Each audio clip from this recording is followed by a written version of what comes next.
Bueno, vamos a definir primero, aunque creo que todos más o menos lo sabemos, que es el balance. El balance es el estado por el que el cuerpo se mantiene en una postura estable para contrarrestar la gravedad. Y para mantener este balance hay tres sistemas que es necesario que funcionen. Uno es el sistema vestibular, otro es el sistema visual y otro es el sistema propioceptivo. Los pacientes con mutaciones del gen SH3-TC2 generalmente también suelen tener un comienzo precoz de la enfermedad, con retraso en muchos casos, o por lo menos en bastantes, de las adquisiciones motoras. Y lo que más nos llama la atención en ellos es la inestabilidad, y en varios casos de nuestros publicados y de nuestros pacientes hemos visto que tienen también pérdida de audición. La pérdida de audición en la neuropatía tipo CMT no es específica de ningún tipo. En algunos genes se encuentra siempre, como en la forma LOM, tarde o temprano. Hay una mutación del MPZ que también se asocia a sordera, y en otros genes se ha comunicado ocasionalmente que algunos pacientes tienen sorderas.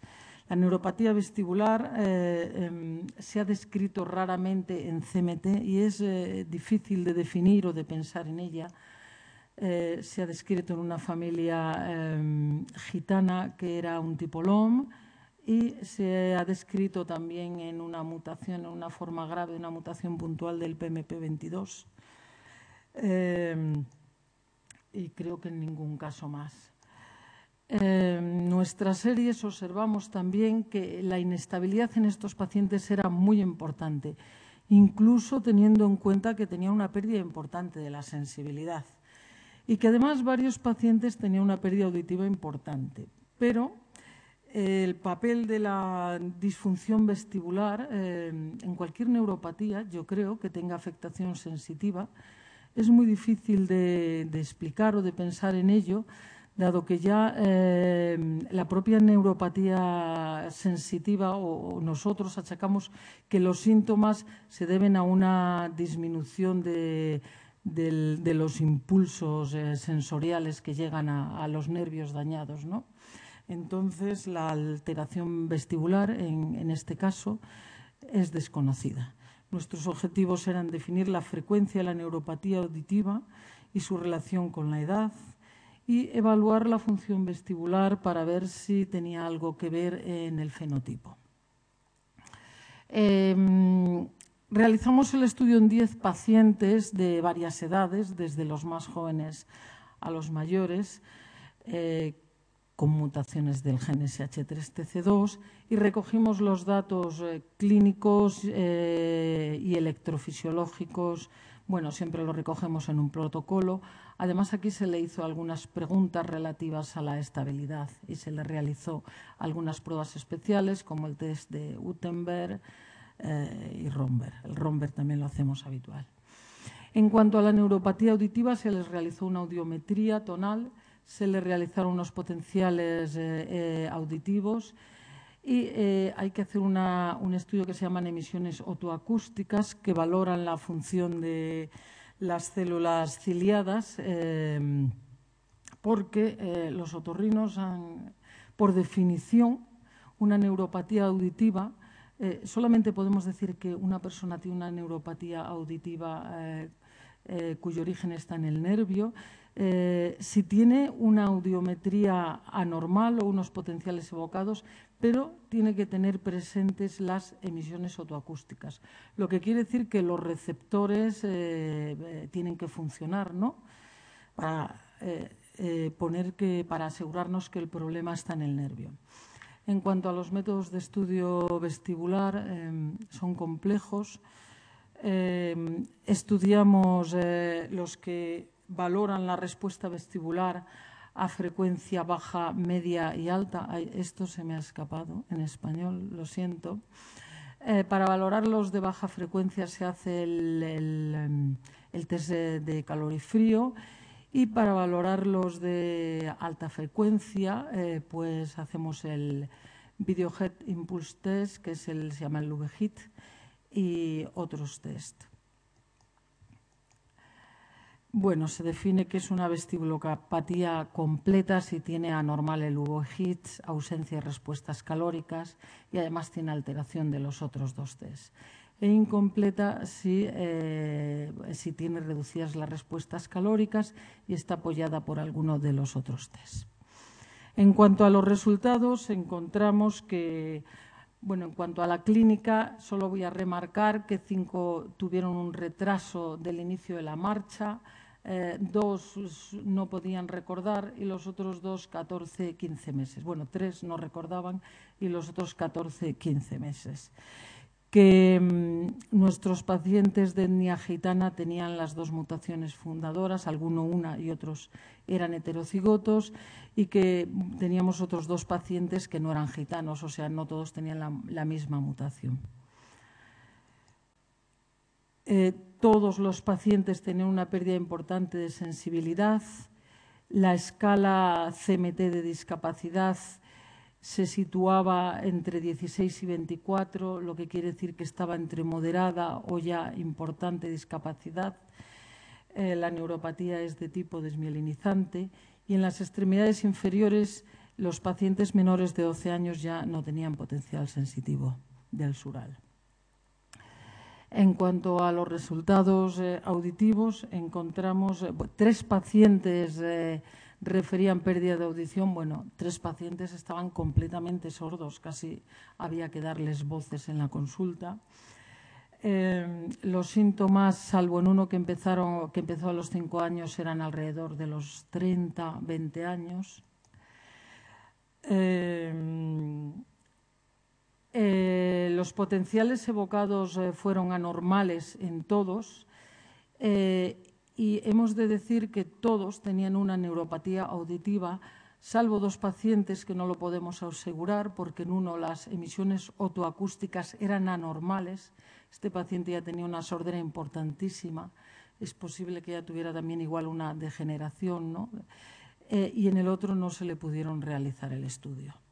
Entonces no lo podemos afirmar, pero suponemos que probablemente también la tienen. En cuanto a los resultados de la función vestibular, bueno, todos los pacientes tenían gran inestabilidad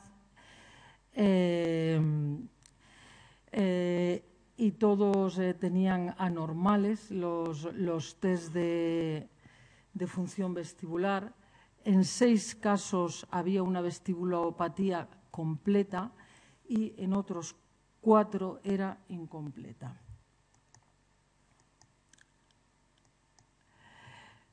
Concluimos que nuestros pacientes con CMT y mutaciones del SH3-TC2 tienen un fenotipo bastante consistente, que la pérdida de audición se manifestó antes de los 30 años en todos, pero que todos con los estudios podemos detectar que tenían una neuropatía auditiva y que se relacionaba con la edad, o sea que la neuropatía auditiva era edad dependiente, los de mayor edad eran los que tenían neuropatía. En cuanto al estudio vestibular, todos tienen una neuropatía vestibular, 6 completa y 3 incompleta, pero sin embargo el grado de vestibulopatía no hemos podido relacionarlo con la edad de los pacientes.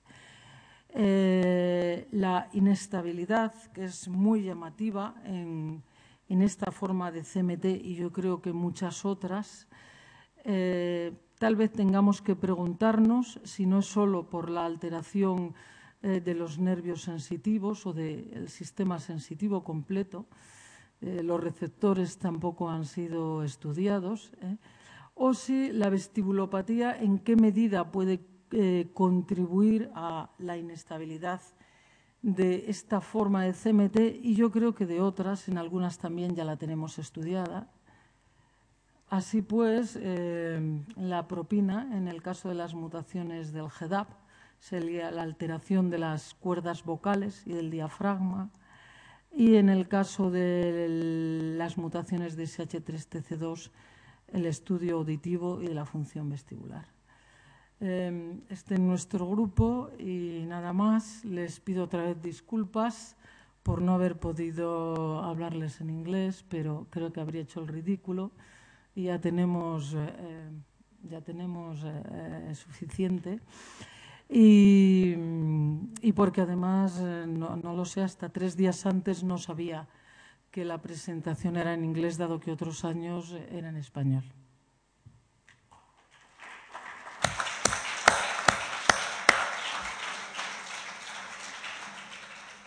Muchas gracias, Teresa, por esta magnífica presentación. Debo decir, me adelanto a decirte, que esta es la serie más importante que hay en la literatura de complicaciones de parálisis diafragmática y de parálisis laríngea en las mutaciones de GDAP1, que el grupo de Valencia fue el que individualizó bien como una axonopatía y que las interpretaciones del caso de Baxter se prestan a mucha discusión. Desde mi punto de vista, la neuropatología es también axonal y que en CMT4C, esta es la primera descripción que se hace de mutaciones de semiología vestibular. Yo creo que esto es muy importante y que estamos ante una descripción clínica absolutamente novedosa. O sea que muchas gracias. Yo creo que lo que has presentado es muy importante al margen del idioma.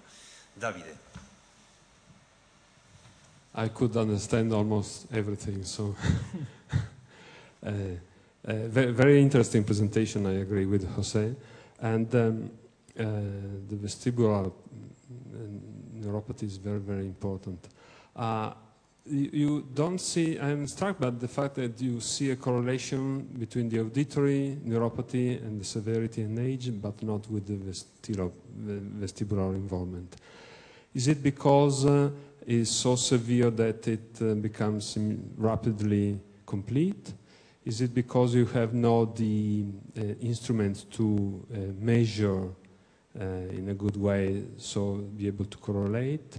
Is it because there is a compensation, a central compensation, or which is your interpretation of this lack of correlation?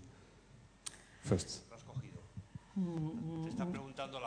Yes, I understand. I understand, but we have not idea because one patient that have important deformities, important instability, but this patient have the deformity is so important that she can stand without support. This patient has the less severe neuropathy, and her brother has auditive neuropathy and vestibular neuropathy, important neuropathy. We don't expect when I study the sister, we don't expect the result. In this moment, we are not sure why. Okay. If I may have a second question, did you try to see whether there is a subclinical vestibular neuropathy in other CMT types, like GDAP1, for instance, recessive type? Yes. Subclinical, I think maybe clinical. The publication in Annals was of CMT LOM. But in this moment, link it to the locus, but when we know it's LOM. We have studied one patient with LOM, and also is the completely vestibular neuropathy, and there are other forms. Yes. Perdona, Teresa, ¿tus pacientes tenían nistagmus alguno? No tenían nistagmus ni tenían síntomas positivos de afectación vestibular, lo cual no nos extraña, porque tampoco tienen síntomas positivos de afectación sensitiva. Correcto. No tienen hormigueos, they have no positive symptoms of sensitive problem, no?